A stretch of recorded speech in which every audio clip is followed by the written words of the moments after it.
परमात्मा भगवान महावीर स्वामी के चरणों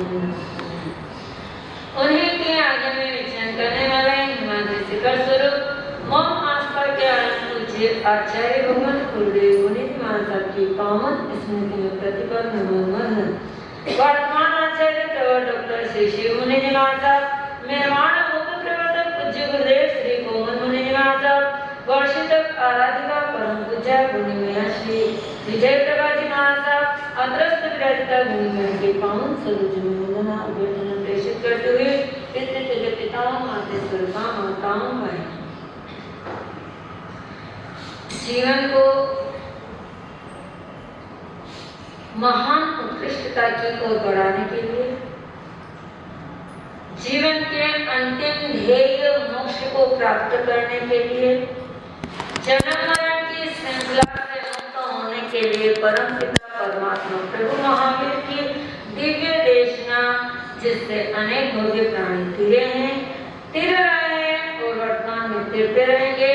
ऐसे महान पुण्यवाणी के उदय से, महान शुभ भावों के उदय से, हमारी अनंत अनंत कर्मों की निरंतरता से ऐसा महान सहयोग हमें भी प्राप्त हुआ है कि परम पिता परमात्मा प्रभु महावीर के दिव्य देशना परमात्मा की अंतिम वाणी उत्तरायण सूत्र के माध्यम से हम भी अपने जीवन को सजाने और संवारने का प्रयास कर रहे हैं।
हमने कल सुना था 35वां अध्ययन अणघार विभक्ति, यानी अणघार क्या है? मानव आसक्ति में फंस करके आपत्ति को जो मोल लेता है वह आगार है, संसारी है, और जो आसक्ति से ऊपर उठ जाता है वही अणघार कहलाता है। ऐसा अणघार धर्म हमने देखा है 35 अध्यक्ष के माध्यम से घर, जिसके किसी भी घर बार का कोई भी लेखा जोखा न करता हो, स्वयं के घर का लेखा जोखा करता हो, वही अणगार कहलाता है। यानी स्वयं का घर यानी आत्मा, जो अपनी आत्मा की पहचान करता है, अपनी आत्मा को संभालता है, अपनी आत्मा की जो खोज करता है, जो भेद और विज्ञान यानी आत्मा और शरीर के अंदर भेद विज्ञान की दृष्टि से अपने आप को पहचानने की जो कोशिश करता है, बाह्य परिग्रहों से जो मुक्त होता है, आभ्यंतर परिग्रह से जो मुक्त होता है, जिसके किसी प्रकार की ग्रंथि नहीं होती है, राग द्वेष आदि किसी प्रकार की कोई ग्रंथि न हो, कषाय आदि से जो मुक्त होता है, वही अणगार कहलाता है। ऐसा 35वां अध्याय हमने कल जाना था, समझा था। अब चलिए पढ़ते हैं आगे इस उत्तराध्ययन सूत्र का अंतिम पाठ, जीवा जीव विभक्ति। ये चाहे विनय से लेकर के 35वां अध्याय अणगार तक, अगर इन सबकी कसौटी पर खरा उतरना है, इन सबको जानना, पहचानना है, समझना है, तो सबसे पहले जीव और अजीव के विषय में जानना जरूरी होगा। जब तक यह जीव अजीवों की भक्ति करता रहेगा, अजीवों की सेवा करता रहेगा, तब तक संसारी कहलाएगा, तब तक संसार परिभ्रमण में ही रुलता रहेगा। यानी जीव क्या है, अजीव क्या है, इसके विषय में जो समझ लेता है, जान लेता है, वो आगे विकास कर सकता है। उसके लिए विनय भी काम आता है, परिश्रम भी काम आता है, मनुष्य धर्म को कैसे सफल किया जाता है वो भी समझ में आता है, असंस्कृत जीवन क्या है, संस्कार युक्त क्या है, क्योंकि जब तक जीव और अजीव का भेद नहीं समझ में आया, तब तक ये सारे विषय क्या है तो इस 36वें अध्याय के अंदर मुख्य रूप से दो भेद बताए हैं, जीव और अजीव। जीव का एक भेद से लगा करके 563 भेदों की निरूपणा इसके अंदर बताई गई। अजीव मुख्य रूप से दो बताए हैं, रूपी और अरूपी। रूपी अजीव 4 प्रकार का है और अरूपी अजीव 10 प्रकार का है। सारे संसार की संरचना अगर किसी पर टिकी हुई है, तो सबसे पहले इन दो मूल पदार्थों के ऊपर टिकी हुई है कि जीव और अजीव। इस जगत के अंदर, इस चराचर के अंदर हमारे इन चर्म चक्षुओं के माध्यम से जो कुछ भी हम देख रहे हैं, मात्र और मात्र मूल रूप से दो ही पदार्थ देख रहे हैं, एक जीव पदार्थ और एक अजीव पदार्थ, जिसके अंदर श्वास लेने की प्रक्रिया है, का वेदन करते हैं या मूल से बढ़ते हैं, बिखरते हैं, बनते हैं, तो समझ लीजिए वो जीव है। और अजीव पदार्थ जो अपना स्थान नहीं छोड़ते हैं, एक जगह से दूसरे जगह पर नहीं जाते हैं, उसी जगह पर भी अपना वर्धापन नहीं करते हैं, बढ़ोतरी नहीं करते हैं, जिसके अंदर सुख दुख का वेदन नहीं होता है, सरल गलन विघटन उनका भी होता है, वो अजीव होता है।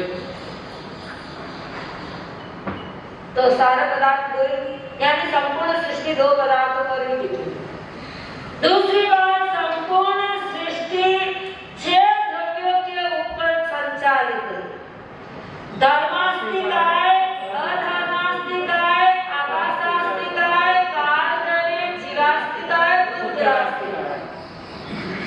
इन 6 द्रव्यों के आधार पर संपूर्ण सृष्टि का संचालन होता है, क्योंकि चलने में कोई सहायक बन रहा है तो यह धर्मास्तिकाय आधार है।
लोक के अंदर है, अलोक के अंदर नहीं। अलोक कहाँ है? सिद्ध शिला के ऊपर, जहाँ पर कोई भी जीव का वास नहीं है, अजीव की करुणा जहाँ होती है, वो है अलोक।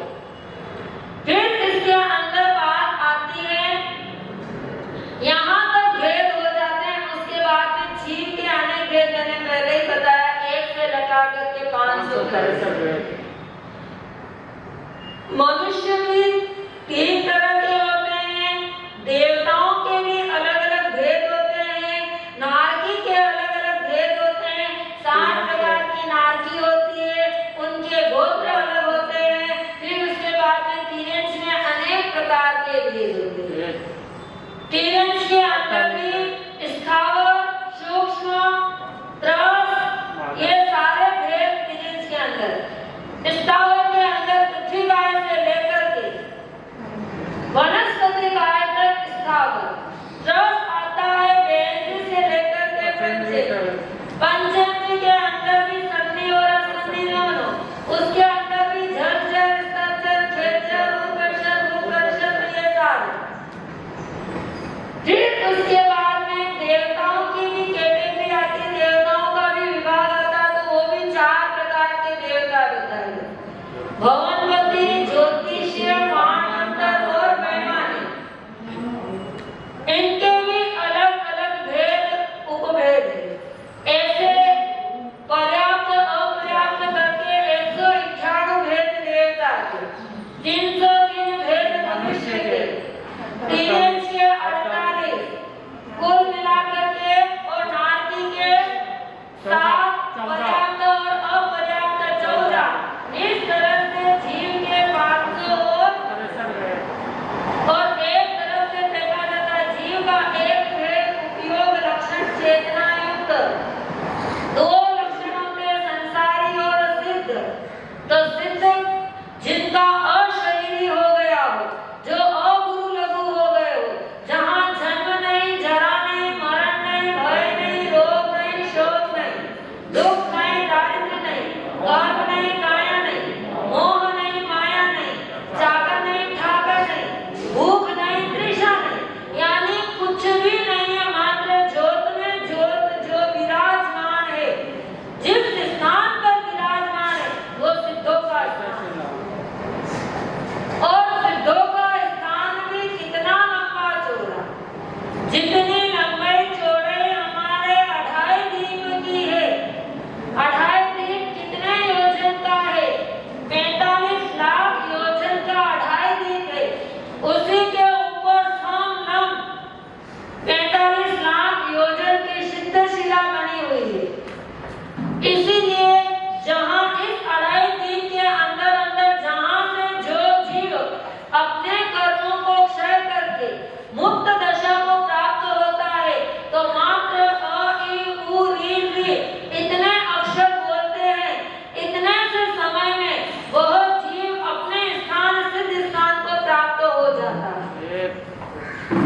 और सिद्ध शिला बीच में तो बहुत मोटी है, 45 लाख योजन की, लेकिन वह बढ़ती बढ़ती बढ़ती बढ़ती अंत समय के अंदर, यानी उसकी परिधि तक, अंतिम परिधि तक पहुंचती है, किनारे तक पहुंचती है, तो वहां पर मक्खी के पंख के समान पतली होती है। उस पर भी सिद्ध भगवान विराजमान है।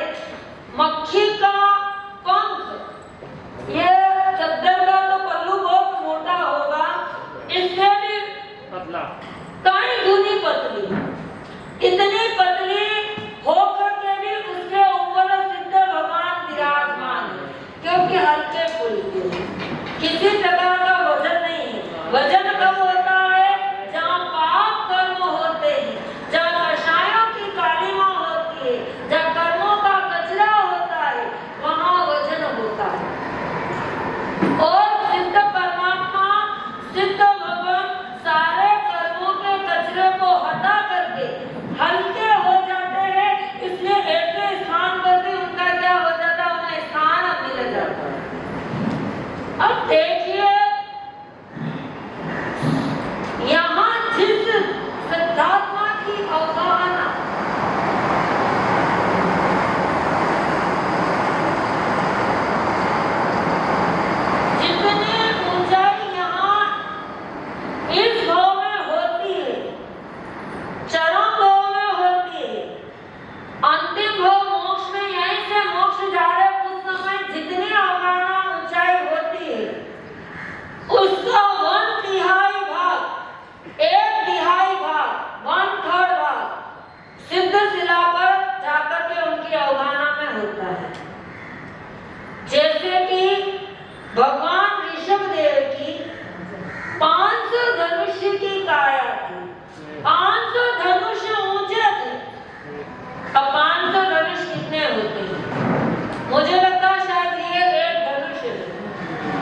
इतना 7 हाथ का एक धनुष लगभग हमारी गणित के अनुसार 7 हाथ का एक धनुष, तो ऐसे 500 धनुष, 500 इंटू 7 कर लो कितने हाथ हो जाते, 7 मतलब 3500 धनुष यानी 3500 हाथ। इतनी लंबी काया भगवान की थी। हमारे तो शायद 3 मंजिल कब पड़ जाती होगी उसके खड़े रहने के लिए, उससे भी ज्यादा होती है। अब उनकी काया इतनी लंबी है तो उनके हाथ पैर भी उसी अनुसार होंगे। वो एक पांव यहाँ रखते तो दूसरे पांव मुझे लगता है कि शायद मैदान से बाहर यानी गोरेगांव से बाहर होता होगा। तो ऐसे भगवान की अवगाहना जो यहाँ पर 500 धनुष की है तो वहाँ पर लगभग आप तो करनी है कितने होगी 125 1/3 भाग है ना, यानी हम 3/4 भाग कम हो गया, 1/4 भाग ही है, चौथा ही भाग। तो 500 का तो चौथा भाग शायद 125 यानी 125 धनुष ही होगा। 125 250 250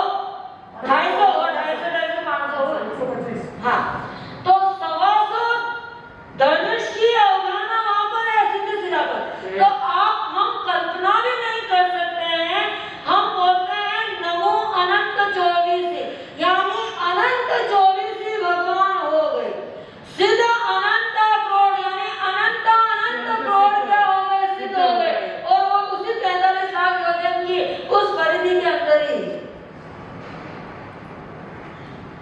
हम जब सुनते हैं तो हमारे मन के अंदर शायद कुछ न कुछ तो उथल-पुथल होती है, कुछ न कुछ तो चिंतन चलता है, प्रश्नवाचक खड़ा होता है।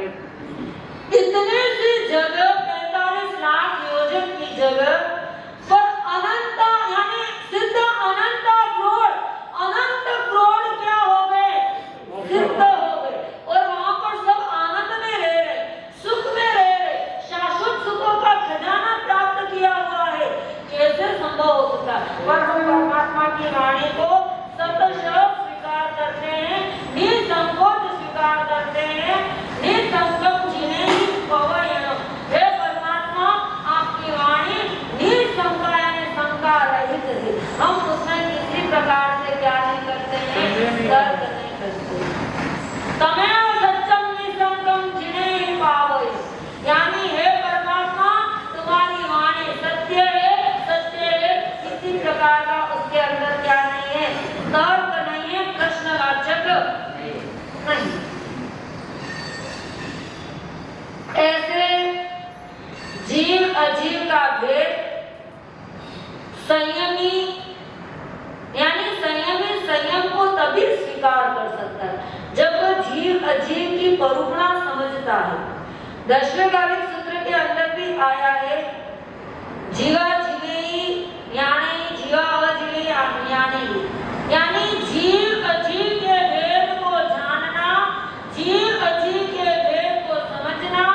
जो इतना समझता है सम्यक्त्व के साथ जुड़ता है, जो सम्यक्त्व के साथ जुड़ता है वह मोक्ष मार्ग तक पहुंचता है।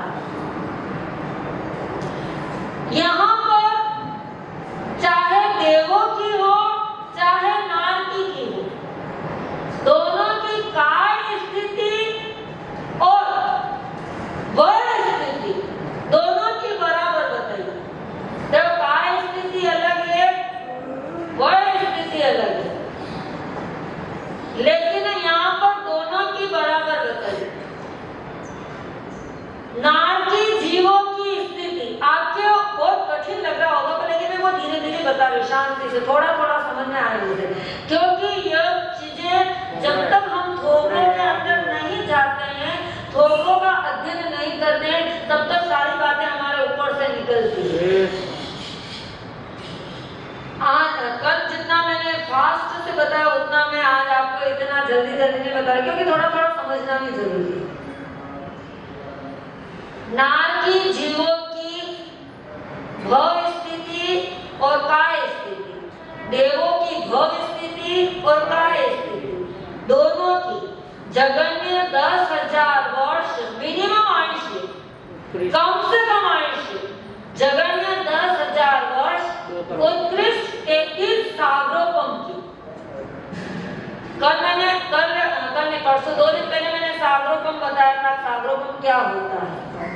4 पल्योपम का 1 सागरोपम होता है और 1 पल्योपम 4 योजन का लंबा चौड़ा कुआ, वो बताया था आपको वहां समझने के लिए।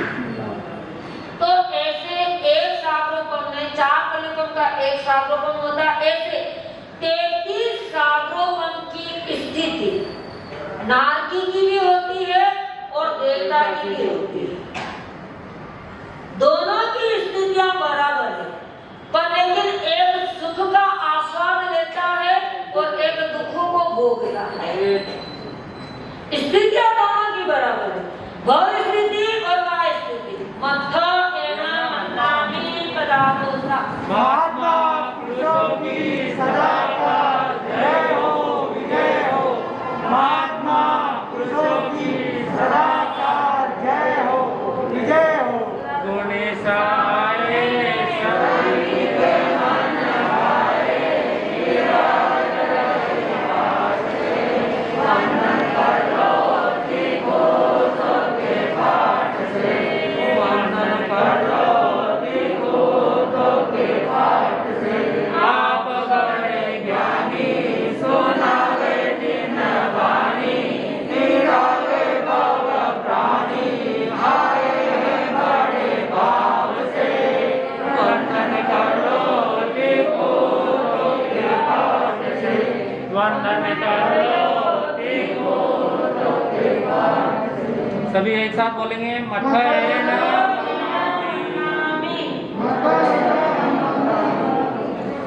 हाँ, तो मैं बात कह रही थी कि दोनों की भव स्थिति और काय स्थिति दोनों की बराबर है, नारकी की और देवता की।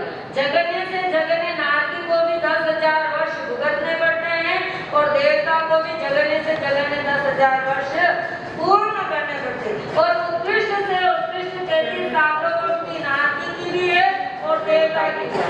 पर यदि दोनों की स्थिति बराबर होने से नहीं, जैसे कि आपकी स्थिति, आपका आयुष्य और आपका आयुष्य दोनों का एक में सामयिक करे कि उनका आयुष्य एक बिना सामयिक वाले का, दोनों का आयुष्य बराबर है।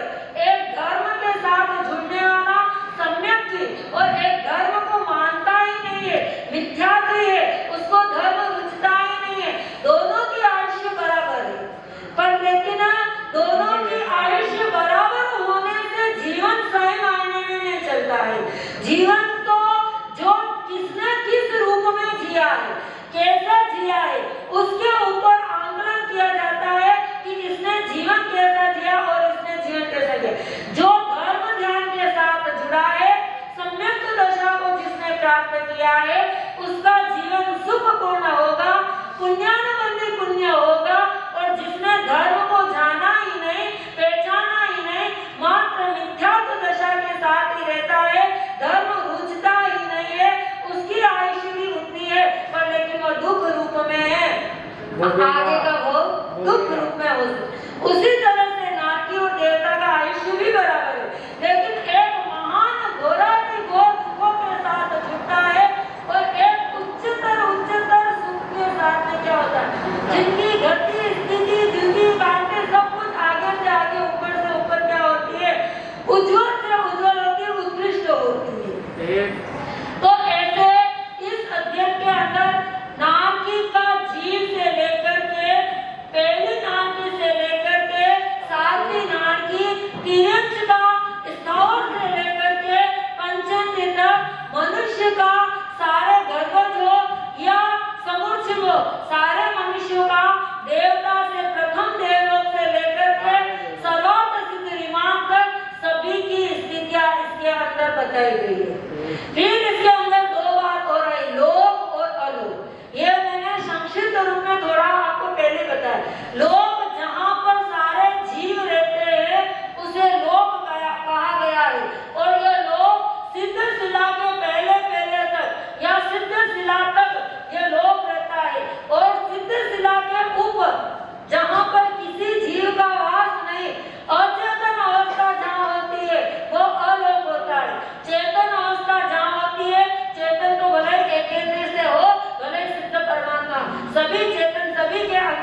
उत्तरायण सूत्र का यह 36वां अध्ययन अंश रूप में थोड़ा बहुत जैसा मैंने जानने की कोशिश की।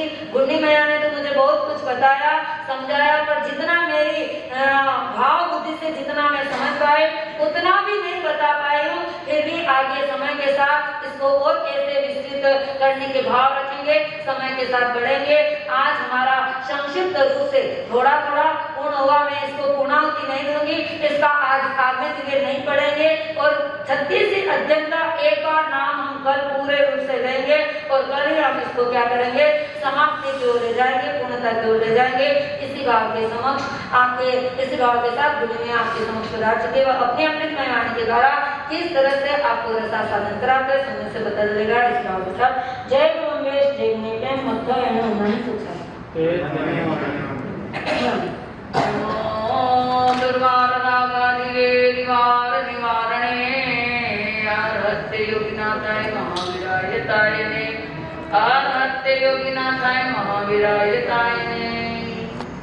अनंत अनंत आनंद के निकेतन की से ज्योति अवतार चरम तीर्थेश परम पावन पिता परमात्मा को मेरा वंदन।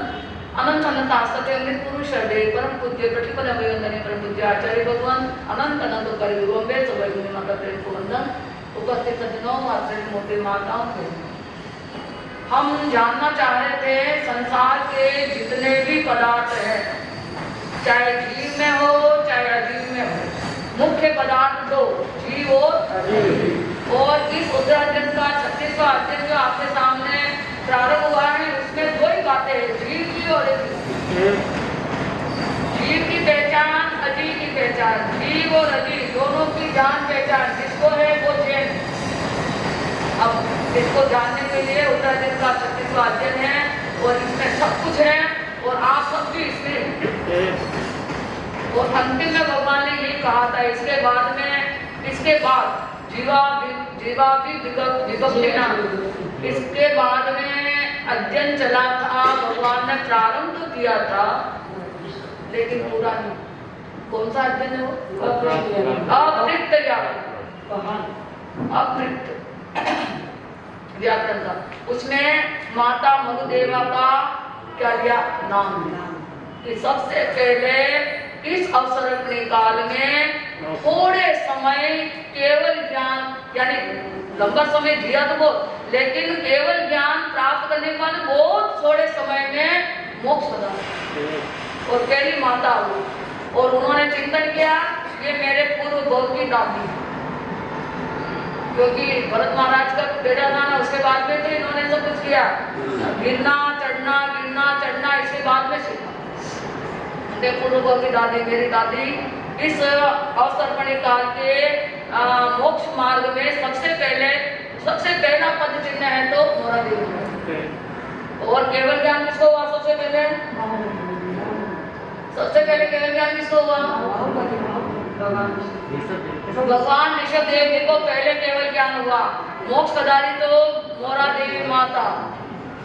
और सबसे पहले पुरुषों में केवल ज्ञान हुआ तो पुरुषों में ऋषभ देव। और मोक्ष कौन गए? यानी सबसे पहले पुरुषों में मोक्ष, अरे बाहुबली जी गए सबसे पहले मोक्ष। बाहुबली जी पुरुषों में पहले मोक्ष बाहुबली जी गए और स्त्रियों में पहले मोक्ष कौन गए? भगदेव। उसके बाद में सब। वैसे मोक्ष के द्वार पे बंद नहीं है, हर दम मोक्ष हो रहा है महावीर क्षेत्र से। यहाँ से नहीं, महावीर क्षेत्र से रोज मोक्ष में जा रहे हैं, रोज। ऐसा महान क्षेत्र है जहाँ से रोज केवल ज्ञान होता है, रोज मोक्ष में जाते हैं। एक मोक्ष में जाता है, एक को केवल ज्ञान। वो जो मोक्ष में जाता है उसी समय नया आवर्तन होता है। कोई क्या आ जाते हैं? हाँ, कोई अव्यवहार से व्यवहार में आ जाता है, नित्य निगोद से इतर निगोद में आ जाता है। और किसी को केवल ज्ञान होता है, कोई मोक्ष में जाता है, किसी को केवल ज्ञान होता है। ये परंपरा वहां चल रही है, अगर जाओ तो देख लो। बैठे नहीं देख सकते और अभी नहीं जा सकते क्योंकि वहां पर चौथा आ रहा है। सिद्ध ज्यादा है जीव ज्यादा है? हाँ? सिद्ध ज्यादा है या जीव ज्यादा है? सिद्ध ज्यादा है कि जीव ज्यादा है? अब इसको किसकी अपेक्षा क्या ज्यादा है, किसकी अपेक्षा क्या ज्यादा?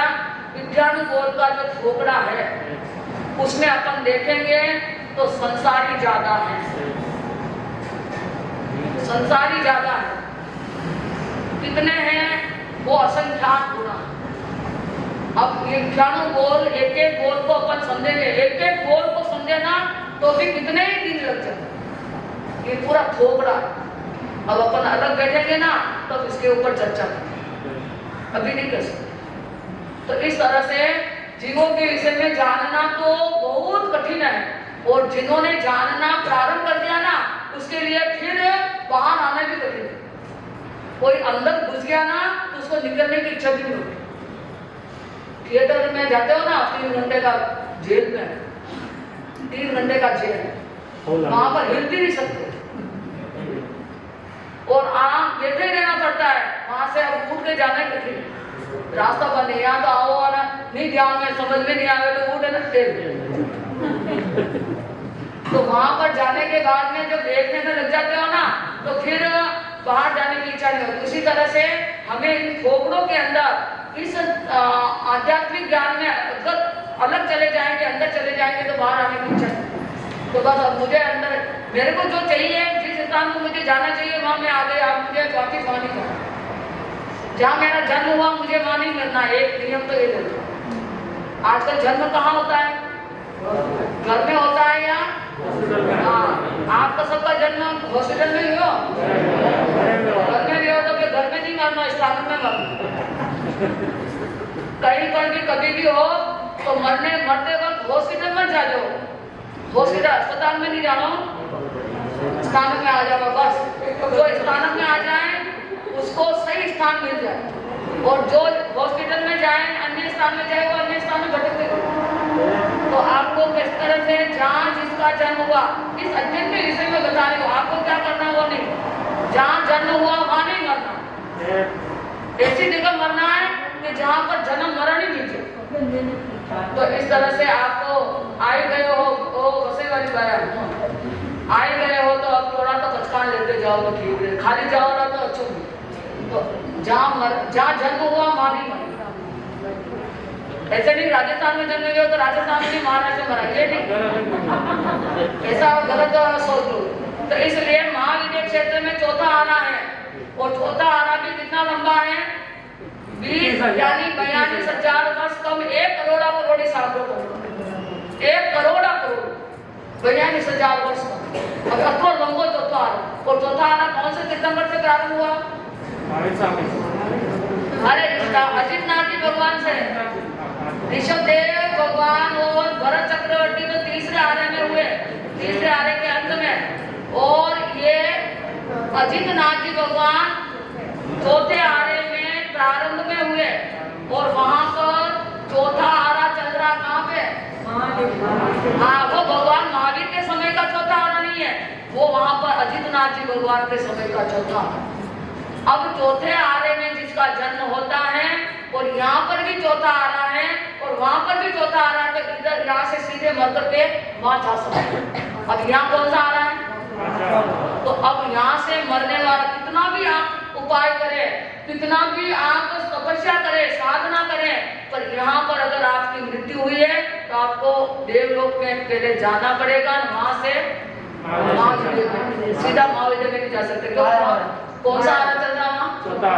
इसलिए वहां पे यहाँ 5वां है, इसलिए अपने को एक वाया करना पड़ेगा, देवलोक का वाया करना पड़ेगा, और वहां से वहां जाना है। अब आप सीधा जा सको तो भले जाओ, उसके लिए एक विधि है। अगर यहाँ से सीधा जाना है तो 13.5 करोड़ कोस दूर है यहाँ से, उसके बीच में कितने समुद्र है, कितने पर्वत है, कितना ही पानी है, कितनी हरियाली है, कैसे जाएंगे? हाँ, अगर कोई फ्लाइट से जाते हुए हवाई जहाज जाते हुए तो आप हमारे टिकट करा दीजिए, हाँ, घटे जाओ, भगवान का दर्शन कराने जा सकते। तो इसलिए अगर ऐसा कोई मार्ग हो तो यहाँ से वहां जाने का, तो अपन भी सब एक साथ चले जा सकते हैं। अभी विदेशा में नहीं जाना, महाविद्य में जाना, महाविद्य यात्रा। तो महाविद्य यात्रा करनी है तो आप देखिए 6 महीने तक बेले बेले के पारना करना, और पारने में एक बार चुल्लू पर पानी पीना, 1 चम्मच उड़द खाना, तो वापिस उसी समय गिरा। कितने दिन?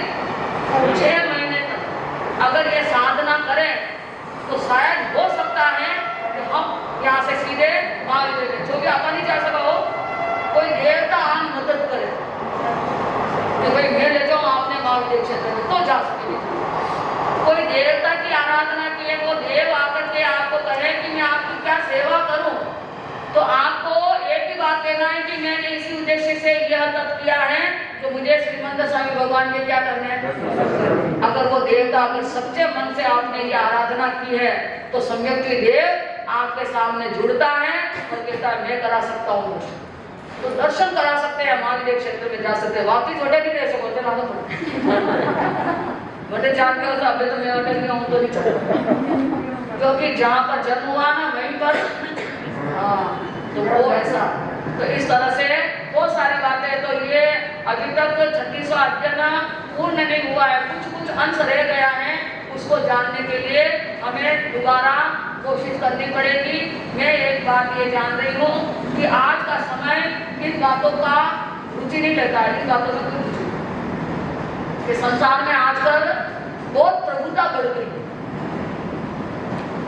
पद नहीं बढ़ा, मद बढ़ गया। मद वाला पद प्राप्त नहीं कर सकता है, और पद आया ना मद आया, और मद पद एक दिन मद आता है, मद आते ही पद हो जाता है रद्द।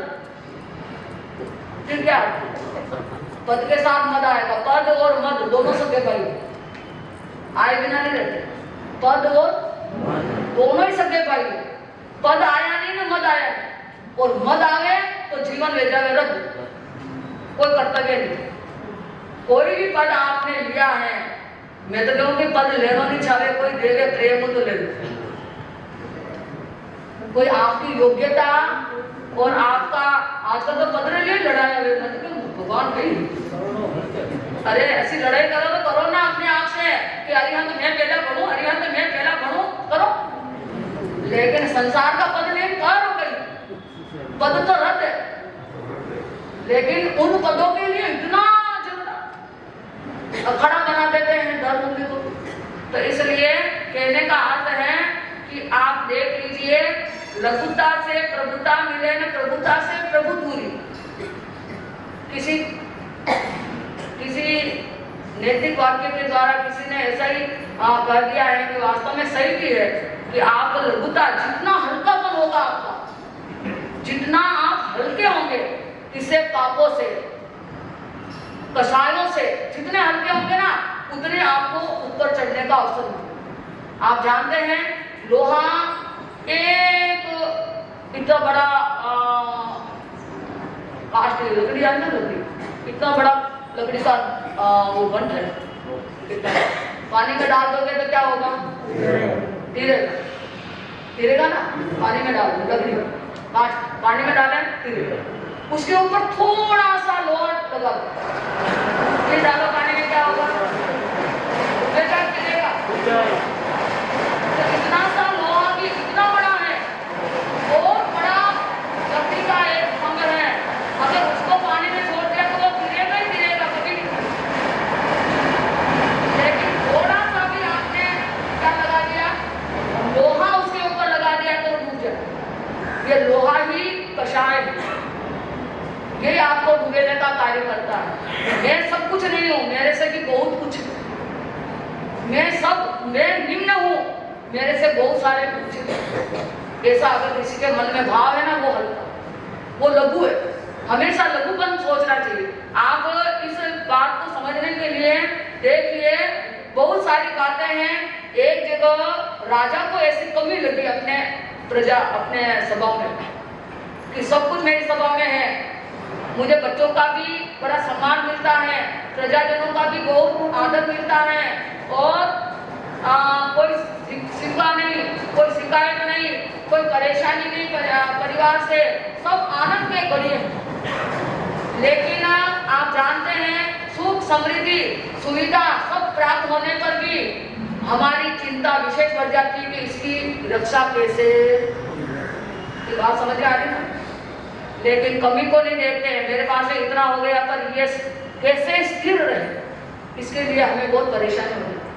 जब सेवकों में उत्खनन होता है, राजा को ऐसा लगता है कि समय आने पर लूट मार भी हो सकती है, समय आने पर सब ये कुछ ले भी जा सकते हैं, कोई लूट भी सकते हैं, ले जा सकते हैं, तो इनसे मेरे को कैसे रक्षा करती है। इस तरह से मुझे सैनिक बल क्या करना चाहिए, मजबूत करना चाहिए। हमारी सेना क्या करनी चाहिए, अच्छी सेना मजबूत करनी चाहिए। उस सेना को मजबूत करने के लिए हमें कोई प्रयास करना है, तो मंत्री को बुलाया और मंत्री से कहा हमारा सैन्य दल मजबूत रहना चाहिए। इसके लिए देश देश के पूरे हमारे भारतवर्ष के जितने भी अच्छे सेना यानी सेना में जुड़ने वाले जो युवा लोग हैं उनको बुलाओ और प्रशिक्षण दो। क्या देना है कि सेना में कौन भर्ती हो सकता है और कौन देश धर्म राष्ट्र के लिए मुकाबला कर सकता है, कौन प्राणों से प्रिय अपने धर्म को समझता है, कौन प्राणों से प्रिय अपने राष्ट्र को समझता है, उनको क्या कर दीजिए, भर्ती करो। बहुत सारे देश विदेश के जितने भी बड़े बड़े युवा होनहार नौजवान जितने भी युवा थे अच्छे थे, वृद्ध कोई होता नहीं है, सब युवा ही होते हैं। जिसको करने की इच्छा होती है और करने की रुचि होती है वो कौन है, वो युवा ही होते हैं, हमेशा कोई बूढ़ा होते ही। बोले आप सांस के क्या 70, 80, 90 के करीब पहुंच गए, फिर भी आपकी तमन्ना है कि मैं कुछ करूं, तो करने की जो आपकी रुचि है वो आपकी युवा शक्ति है। इसलिए बहुत सारे लोग आए, सबको प्रशिक्षण दिया, लेकिन अब पास कौन, परिणाम कैसे दे, किसको सेना में भर्ती करें। इसके लिए राजा ने कहा इनकी क्या होनी चाहिए, अरे परीक्षा, परीक्षा के बिना परिणाम नहीं, परिणाम के बिना प्रसिद्धि नहीं। इनकी क्या ले लो, परीक्षा ले लो। तो परीक्षा लेने के लिए मंत्री ने एक उपाय सोचा, मंत्री आए थे, मंत्री ने एक उपाय सोचा। यहाँ है ना कोई तो मंत्री, वशिष्ठ नगर के, हमारे गोरेगांव के, वैसे क्या आए क्या मंत्री? अच्छा हाँ, जो भी आए। देखो मेरे को 4 मंत्री की जरूरत होती है, एक संघ का मंत्री, एक गोरेगांव का मंत्री और एक द्विज सेवा। अरे इधर तो होंगे, इधर की बात है, लेकिन एक जो सेवा में आते हैं उनका मंत्री और वो कौन सा, नहीं सर 4 लोग। तो अब उनमें से आए कितने मंत्री आए वो देखना है। इधर होगी तो इधर भी 4-3 हो जाएंगे, अच्छे होंगे। तो इस तरह से आप देखिए तो मंत्री की बुद्धि कितनी काम करती है। उसने देखा आज क्या है, मुझे इनकी क्या लेनी चाहिए, परीक्षा लेनी है। तो उनको एक का इकट्ठा किया, अच्छी तरह से उनका आतिथ्य सत्कार किया, उनको जिमाया, पूरे दिन आनंद के साथ अतिथि भवन में ठहराया, हर प्रकार के आमोद प्रमोद के सुख साधन उनको दिए गए, मनोरंजन के साधन दिए। अब जब रात्रि आई, पूरा दिन तो क्या हो गया, आनंद में निकल गया। रात्रि आई तब मंत्री ने परीक्षा प्रारंभ की। मंत्री ने कहा तुम इतने लोग, 1, 2, 4, 10 नहीं है, 100,000 भी होंगे, तुम जितने भी हो उन लोगों, ये भवन पूरा है, जो बड़ा होगा उसका और ढोलिया होगा, जो बड़ा होगा वो इस ढोलिए पर सोएगा रात्रि को, बाकी सब नीचे। बात समझ आ रही ना? ठीक है, अब मंत्री तो निकल गया, तो किस तरह से इनके अंदर कौन बड़ा है, इसका निर्णय कौन करे, क्या करे, कैसे करे। तो मंत्री तो गुपचुप होकर के खड़ा रहा।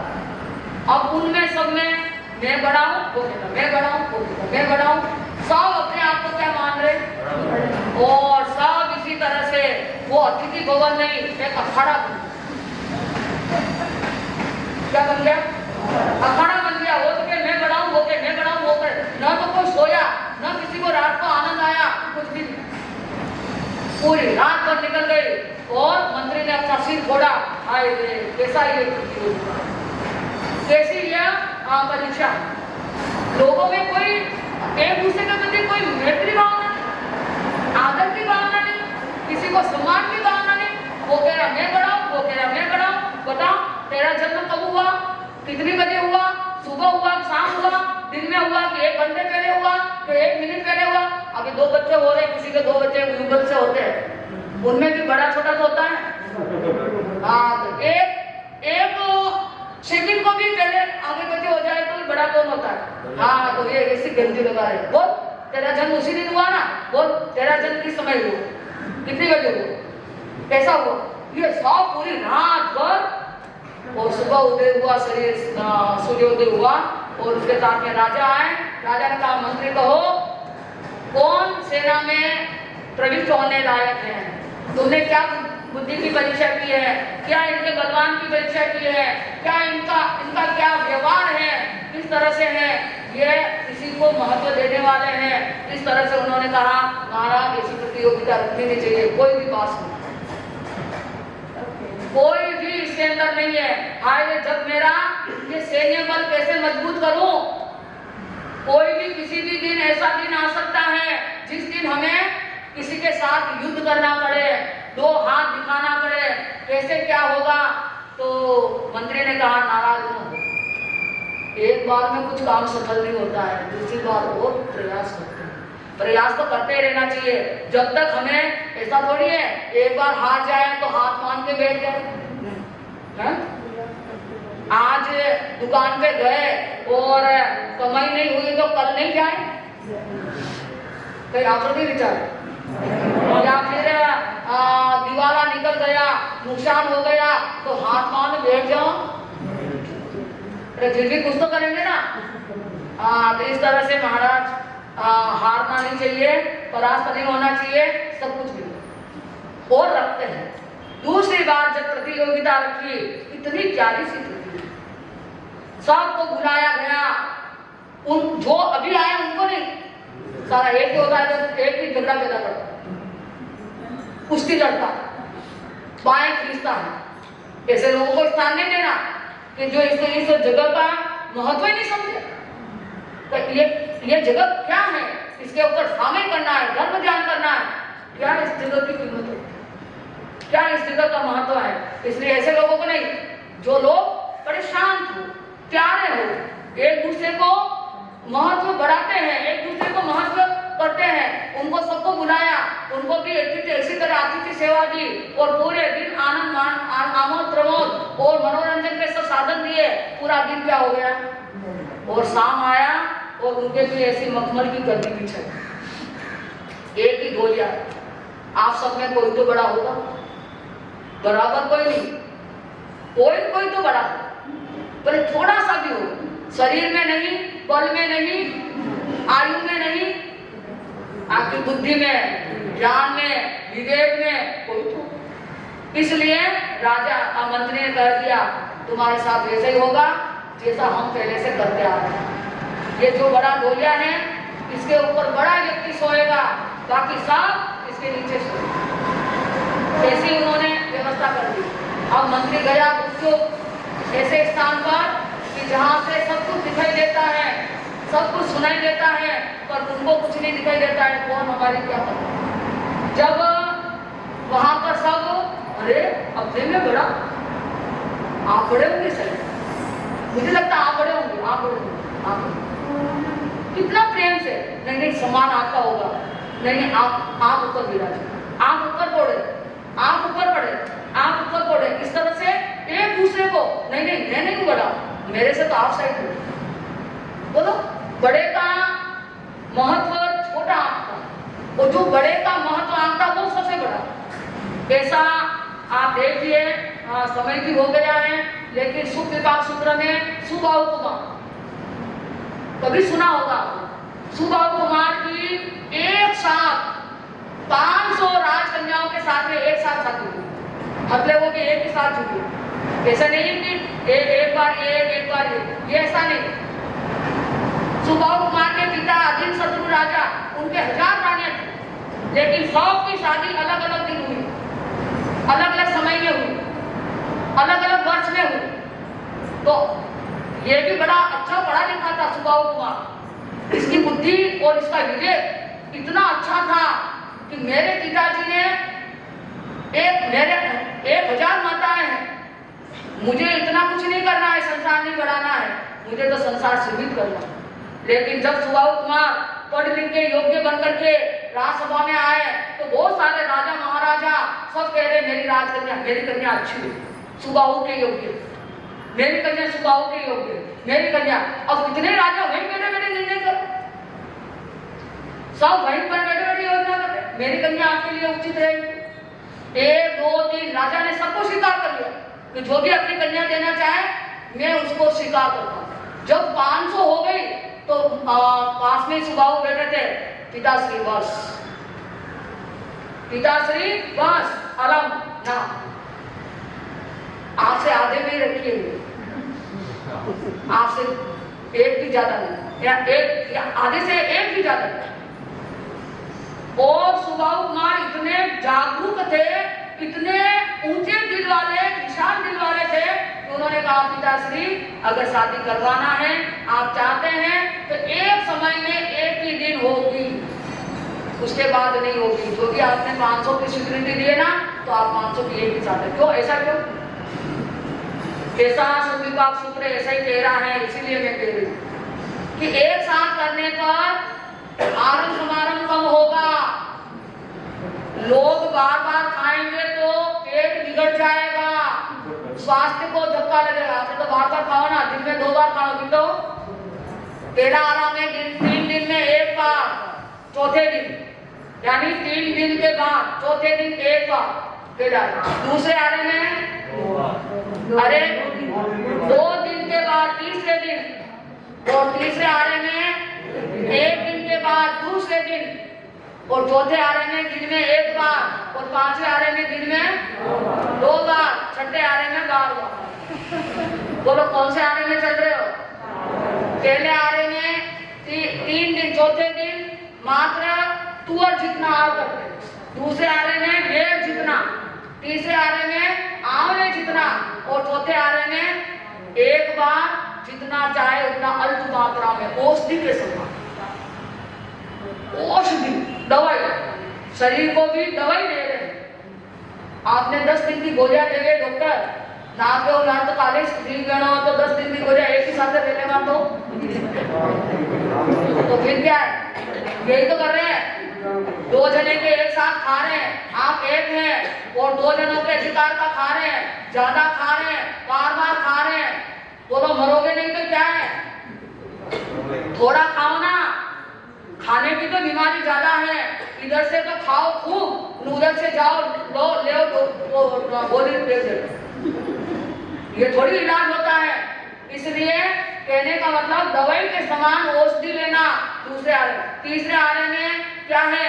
हाँ, चौथे आरे में दिन में 1 बार इतनी औषधि के समान, और चौथे आरे में, हाँ चौथे आरे में क्या? 5वें आरे में 2 बार भी मर्यादित संयम और शरीर को अनुकूल लगे वैसा शुद्ध आहार करना है। लेकिन हमें तो आहार की तो कोई विधि जानते नहीं है, मालूम ही नहीं है क्या है कैसा, अभक्ष्य नहीं, लेकिन हम तो न भक्ष्य छोड़े न अभक्ष्य छोड़े, न रात्रि को छोड़े, सब जब आया तभी खाया, मजा लिया, और खाया तो मजा लिया तो सजा भी मिलेगी नहीं, भोगो, परिणाम भी भोगने के लिए तैयार रहो, तत्पर रहो। तो इस तरह से सुबाहु कुमार ने कह दिया पिताश्री एक ही बार शादी करेंगे, समाज को, प्रजा को, सब लोगों को जिमाएंगे एक ही बार। अगर बार बार 500 शादियां करूंगा तो 500 बार जिमाना पड़ेगा, तो इतना आरंभ समारंभ होगा, इतना पापारंभ होगा, इतने लोगों को खा खा करके ये शरीर बीमार भी हो जाएंगे, शरीर भी अस्वस्थ हो जाएगा, बलहीन हो जाएगा। जितना आवश्यक है उतना खाओगे तो बल बढ़ेगा, और आवश्यकता से अधिक खाओगे तो बल बढ़ जाएगा। क्या कर रहे हैं बोलो, क्या होगा? इसलिए पिताश्री को एक बहुत अच्छा अध्याय प्राप्त हुआ, और उन्होंने एक ही साथ क्या करा दिया, शादी हो गई। एक ही साथ, एक ही दिन, एक ही समय में, एक ही हथेली जोड़े में, पहले वाली ऐसे ऊपर से ऊपर चल रही, शादी हो गई। अब आप देखिए बात अब आती है, हमारी जो बात थी उसकी पूर्ति अब चल रही है। अब क्या आता है, सुबाहु कुमार अपनी पत्नियों के साथ में बैठे हैं, वो उनको निर्णय देना है कि मुझे बड़ी पत्नी यानी पांचवी रानी किसको बनाना। अब मैं कह दूं कि मेरी पांचवी रानी ये होगी वो होगी, उनकी तुलना परिवार से करें, पैसे से करें, ये नहीं चलेगा। ये तो आपके संसार में चलता है, बड़े महापुरुषों के संसार में ऐसा नहीं चलता है। आज क्या चलता है भाई, आज तो मैं देख के थक गई हूँ, फिर भी यहाँ तो हाँ, दरवाजे के बाहर निकला ना, नीचे उतरा तो है जो गई। ऐसा थोड़ी चलता है। तो महापुरुषों के जीवन में एक नया संसार था, अलग ही संसार था। उन्होंने विचार किया, न ये पैसे वाली है तो इसको बड़ी बना लो, न ये बल बुद्धि और रूप सौंदर्य में अच्छी है तो इसको बना लो, नहीं, मुझे कोई निर्णय नहीं करना है। 500 रानियों को बिठा करके कहा, अब तुम अपनी बड़ी ढूंढ, तुम सब जो मान्य करोगे उसमें मेरा भी समर्थन रहेगा, इसलिए तुम अपनी बड़ी कटरानी ढूंढ लो। अब उन 500 में सुबाहु कुमार तो गए अपने काम में। अब 500 रानियां कहती है, हाँ आप बड़े होंगे या आप बड़े होंगे, कौन बड़े होंगे? अब कैसे निर्णय किया जाए? चलो बस सबने एक दूसरे का सम्मान किया, एक दूसरे को बड़ा करने के लिए सबने एक दूसरे को उठाया। नहीं, कटरानी तो आप ही अच्छी लगेगी, रूप में नहीं, सौंदर्य में नहीं, बल में नहीं, बुद्धि में नहीं, किसी में भी नहीं, लेकिन योग्यता होनी चाहिए, योग्यता होनी चाहिए, नम्रता होनी चाहिए, पात्रता होनी चाहिए। सबने जो मंजूरी दी, हर रानी ने जिसके साथ में स्नेह के साथ, सम्मान के साथ जिसको बड़ा बनाया, सुबाहु कुमार ने उसका समर्थन कर दिया। और आज से ये मेरी क्या रहेगी, कटरानी रहेगी। किसने चुना? और अब देखिए, वो तो कटरानी है ही, लेकिन सुबाहु कुमार ने कहा, धन्य है मेरी रानियों का परिवार। आखिर तुम्हें एक दूसरे के प्रति कितना आदर भाव है, कितना सम्मान का भाव है। छोटी हो पर छोटी मेरे सबसे विशेष प्यारी हो। तुम सबने किसी को बड़ा बनाने के लिए इतनी बड़ी बुद्धि लगाई नहीं लगे। आज आप लग रहे हो ही लो, आज का संसार में मैं बड़ा हूं ना, मैं अब किसमें बड़ा है? अगर यह हमारे या छोटी है या कहवे मने कि ये हमारा बड़ा है तो होना बड़ी थी ना, या मने बड़ी मानेंगे तो किसमें बड़ी होगी? तो छोटे लोग भी न तैयार होने चाहिए कि किसी को बड़ा मानने के लिए। तो आप अपने आप को बड़ा मानने की कोशिश नहीं करें। आपके जो भी छोटे हैं ना, उनको वो अगर आपको बड़ा मानने के लिए आपकी योग्यता देखें, आपका व्यवहार देखें और आपको कहे आप हमारे पूज्य हैं, आप बड़े हैं, अच्छे हैं, अगर किसी का सम्मान मिल रहा है स्वीकार करो, लेकिन अधिकार न रखो इसके ऊपर। आज तो कुछ भी हो रहा है तो शास्त्र क्या कह रहा है, हमारा धर्म क्या कह रहा है, आज तक हमने इसके विषय में कोई विचार नहीं। तो बोलो, वो राजा भी ऐसी प्रजा और ऐसे सैन्य दल को देख करके दूसरे दिन आया और कहा, आखिरकार प्रयास करने वालों की कोई हार। हाँ, ये देखो, एक दूसरे को बड़ा, आप ही बड़े होंगे, आप ही बड़े होंगे। सब अपने आप को छोड़ करके सबको क्या बना रहे हैं, बड़ों का सम्मान दे रहे हैं।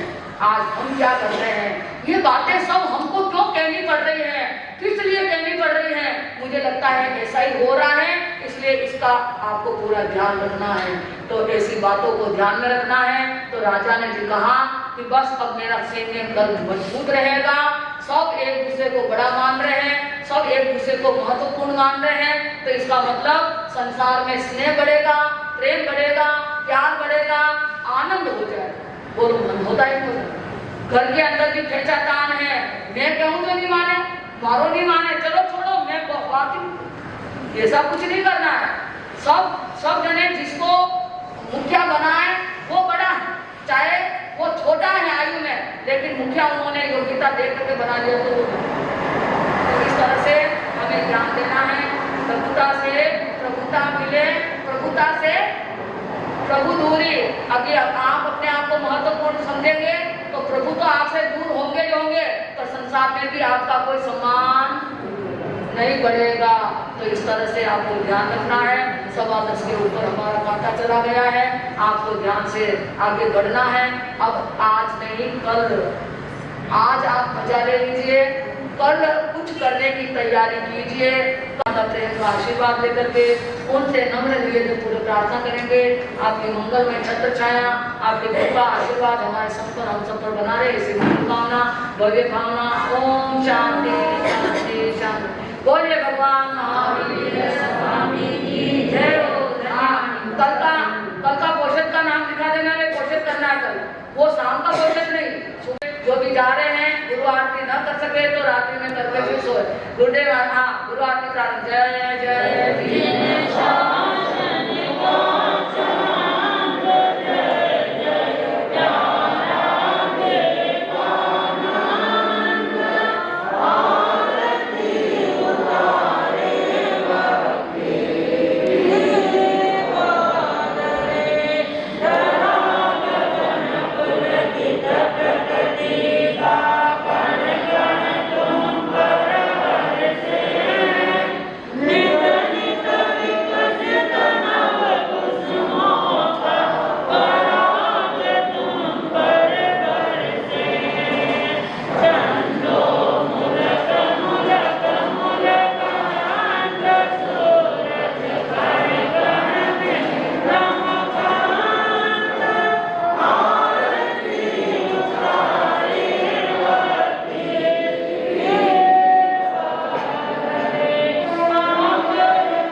जय।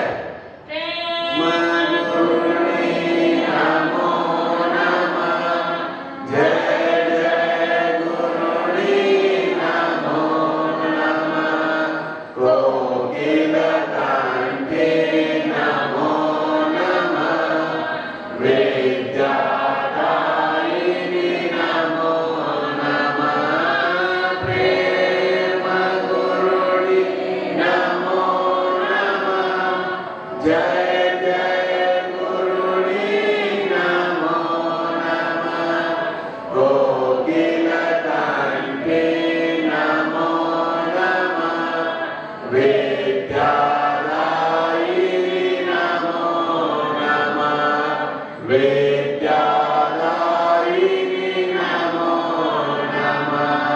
राष्ट्रज्योति राजस्थान सेनी प्रवर्तक भूषण गुरु माता श्री प्रेमवती जी महाराज की जय।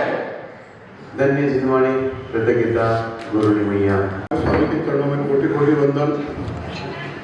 पूज्य गुरु भगवंतों के चरणों में कोटि कोटि वंदन। पाठ पर विराजित पूज्य गुरुनी मैया के चरणों में कोटि कोटि वंदन। धर्म प्रेमी भाइयों और बहनों, हमारा चातुर्मास का आज अंतिम दिन कल पूर्णाहुति है। गुरुनी मैया का चातुर्मास बहुत ही ऐतिहासिक रहा। मैं गुरुनी मैया से निवेदन करना चाहूँगा, इस यश काल में आप वसई जरूर पधारें और धर्म कुमार का हमें लाभ प्रदान करें।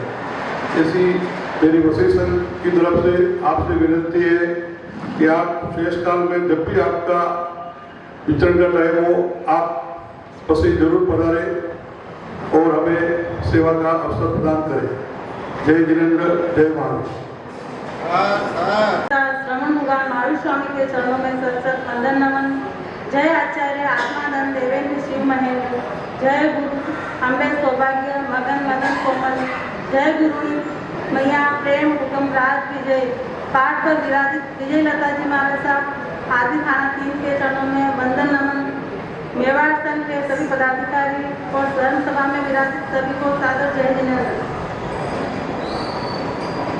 गुरुवार गुरुवार जाना नहीं हमें छोड़ के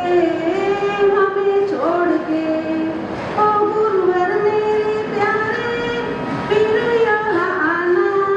हमें याद रखना कहीं भूल न जाना।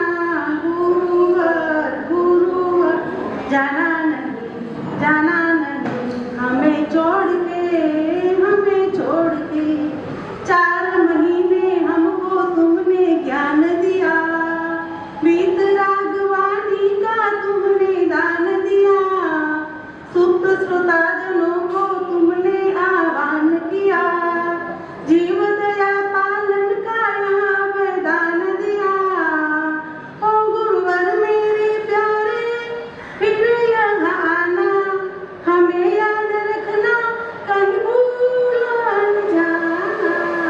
गुरुवर गुरुवर जाना नहीं हमें छोड़ के इस दुनिया में जिसको सच्चे गुरु मिले उसके जीवन के उपवन में फूल खिले। सत्य अहिंसा का तुमने पाठ पढ़ाया है। गिरते हुए मानव को ऊंचा उठाया है। ओ गुरुवर मेरे प्यारे फिर यहाँ आना। हमें याद रखना कहीं भूल न जाना।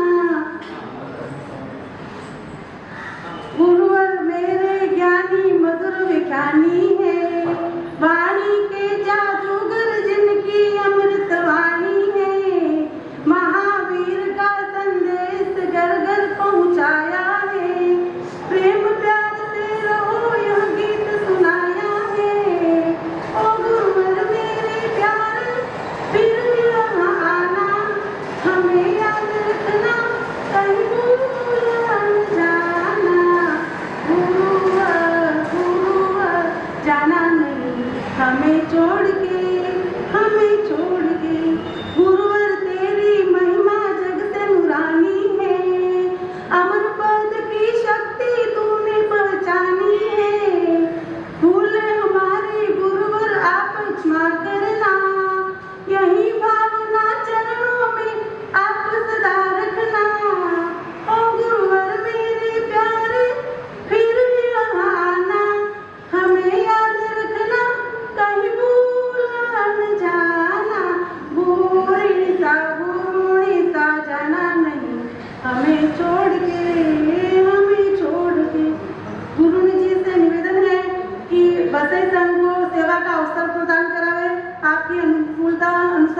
तसे जरूर पधारे. जय जिनेंद्र, जय महाराज.